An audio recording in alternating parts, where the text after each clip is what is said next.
देवरिया में जमीन विवाद में एक ही परिवार के 5 लोगों की हत्या हो गई है। जानते हैं क्यों हुई? 2014 में 8 बीघे के जमीन का मुकदमा शुरू हुआ। 8 बीघे जमीन प्रेमचंद यादव ने फर्जीवाड़े से लिखवा लिया। सत्यप्रकाश दुबे के भाई की जमीन थी। 2014 से मुकदमा शुरू हुआ। सत्यप्रकाश दुबे थानेदार के यहाँ, तहसीलदार के यहाँ, एसडीएम के यहाँ, डीएम के यहाँ, कमिश्नर के यहाँ, सबके यहाँ चिट्ठियां दे दे के थक गए कि हमारे भाई की जमीन इन्होंने फर्जीवाड़े से लिखवा लिया है। कुछ नहीं हुआ। सत्यप्रकाश दुबे मुख्यमंत्री कार्यालय पे जन सुनवाई के पोर्टल पे भी चिट्ठी लिखते रहे कि हमारी जमीन लिखवा लिया गया है। कुछ नहीं हुआ। लेखपाल आता था, बाकी पटवारी आते थे और इधर उधर करके चले जाते थे। इसलिए चले जाते थे कि जो प्रेम प्रकाश यादव था वो पॉलिटिशियन था, उसको सत्ता का थोड़ा आशीर्वाद प्राप्त था। 2014 में सरकार भी उसकी थी, उसी पार्टी का वो नेता था, उसी पार्टी से चुनाव भी जीत गया था। तो उसके खिलाफ न लेखपाल बोलता था, न पटवारी बोलता था, न एसडीएम बोलते थे, न एडीएम बोलते थे। सत्ता की उसकी हनक थी। 2017 के बाद सत्ता तो बदली, लेकिन इसके बावजूद भ्रष्टाचार तो खत्म हुआ नहीं। वो चूंकि पैसे वाला था, पैसे खिलाता रहता था। जब भी कोई जांच आती थी पैसा पकड़ा देता था, पैसे लेके चले जाते थे। अब उसके बाद एक ही परिवार के 5 लोगों की हत्या हो गई। इस हत्या के लिए कौन जिम्मेदार है? वो लेखपाल जिम्मेदार है जो भ्रष्ट था, पटवारी जिम्मेदार है जो भ्रष्ट था, या तहसीलदार जो जिम्मेदार है जो भ्रष्ट था, वो जो जांच नहीं कर रहे थे वो भ्रष्ट था, या वो जो मुकदमे की सुनवाई नहीं कर रहा था वो भ्रष्ट था।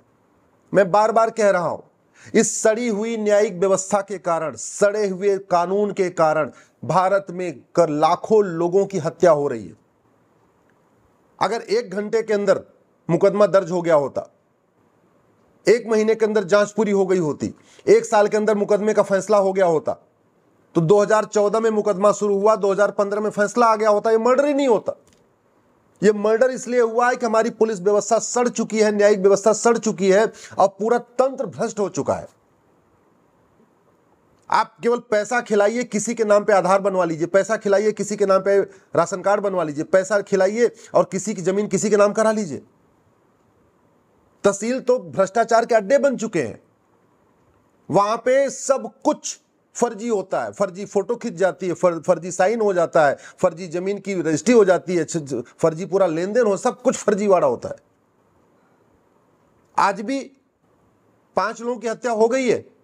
अब इसमें कोई जाति ढूंढ रहा है, कोई कुछ ढूंढ रहा है, कोई कुछ ढूंढ रहा है, लेकिन कोई ये नहीं कह रहा है इस हत्या का मूल कारण घटिया कानून है, इस हत्या का मूल कारण भ्रष्टाचार है, इस हत्या का मूल कारण सड़ी हुई न्यायिक व्यवस्था है, सड़ी हुई पुलिस व्यवस्था है।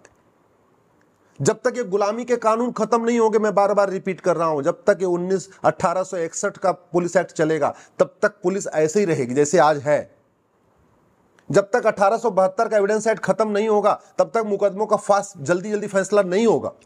जब तक नार्को पॉलीग्राफ ब्रेन मैपिंग कानून नहीं बनेगा तब तक सच को पकड़ना और जल्दी से जांच पूरी करना असंभव है। जब तक 100 रुपए से बड़ी नोट बंद नहीं होगी भ्रष्टाचार खत्म नहीं होगा। 5000 रुपए से महंगे सामान का कैश लेन देन बंद नहीं होगा, भ्रष्टाचार खत्म नहीं होगा।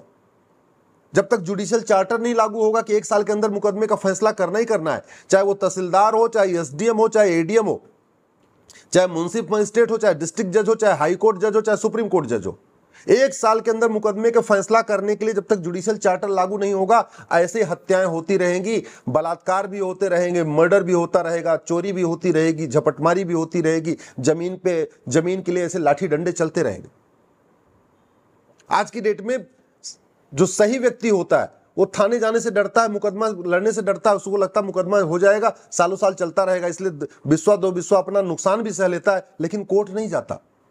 दबंग जमीनों पे कब्जा करते चले जा रहे हैं गरीबों की। सत्यप्रकाश दुबे गरीब थे ना, दबंग नहीं थे, तभी तो प्रेम प्रकाश ने उनके भाई की जमीन अपने नाम करवा लिया और 9 साल से वो लड़ रहे हैं मुकदमा, उनको न्याय नहीं मिला और न्याय नहीं मिला, उनके पूरे परिवार का सफाया हो गया। इसके लिए कौन जिम्मेदार है? वो जिम्मेदार हैं जिनकी ड्यूटी है कानून बनाना, वो जिम्मेदार हैं जिनकी ड्यूटी है पुलिस रिफॉर्म करना, जुडिशियल रिफॉर्म करना, लैंड रिफॉर्म करना। प्रॉपर्टी को अगर आधार से लिंक करने के लिए कानून बन गया होता, बहुत सारी समस्याओं का समाधान हो गया होता। 1861 का पुलिस एक्ट खत्म करके एक नया पुलिस एक्ट बन गया होता, पुलिस चार्टर लागू हो गया होता, बहुत सारी समस्याओं का समाधान हो जाता। भ्रष्टाचार को जड़ से खत्म करने के लिए जो दुनिया भर का टैक्स सिस्टम चल रहा है, इसको हमने खत्म कर दिया होता, 1 नेशन 1 टैक्स लागू किया होता, आपका आराम से जो है भ्रष्टाचार खत्म हो गया होता। चोर उचक्के बदमाश क्यों क्यों पॉलिटिक्स में आ रहे हैं? अनपढ़, अनाड़ी, गंवार, दबंग, लुटेरे, माफिया क्यों पॉलिटिक्स में आ रहे हैं? क्योंकि हमने पॉलिटिक्स में कोई मिनिमम क्वालिफिकेशन नहीं रखी है, मैक्सिमम एज लिमिट नहीं रखी है, कोई एंट्रेंस एग्जाम नहीं रखा हुआ है। चपरासी बनने के लिए भी एग्जाम होता है, होमगार्ड बनने के लिए एग्जाम होता है, कांस्टेबल बनने के लिए एग्जाम होता है, बीएसएफ में सिपाही बनने के लिए एग्जाम होता है, बैंक में क्लर्क बनने के लिए एग्जाम होता है। लेकिन ग्राम प्रधान बनने के लिए, पार्षद बनने के लिए, बीडीसी मेंबर बनने के लिए कोई एग्जाम नहीं है। तो जितने गांव के लुच्चे लफंगे दबंग होते हैं वो अपना गांव के लोगों को धमका के, लालच दे के, शराब पिला के, पैसा बांट के, कुछ करके कोई पार्षद बन जाता है, कोई प्रधान बन जाता है, कोई बीडीसी मेंबर बन जाता है।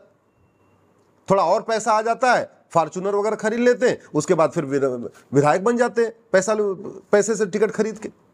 इस व्यवस्था को बदलने की ड्यूटी किसकी है? मैं बार बार कह रहा हूं, तू मैं करने से, आरोप प्रत्यारोप करने से, नूरा कुश्ती करने से, बतौलेबाजी करने से, लच्छेदार भाषण देने से समाज में कोई बदलाव नहीं आएगा। सारी समस्याएं ज्यों की त्यों होती रहेंगी। घूसखोरी, जमाखोरी, मिलावटखोरी, कालाबाजारी, नशा तस्करी, मानव तस्करी, सोना तस्करी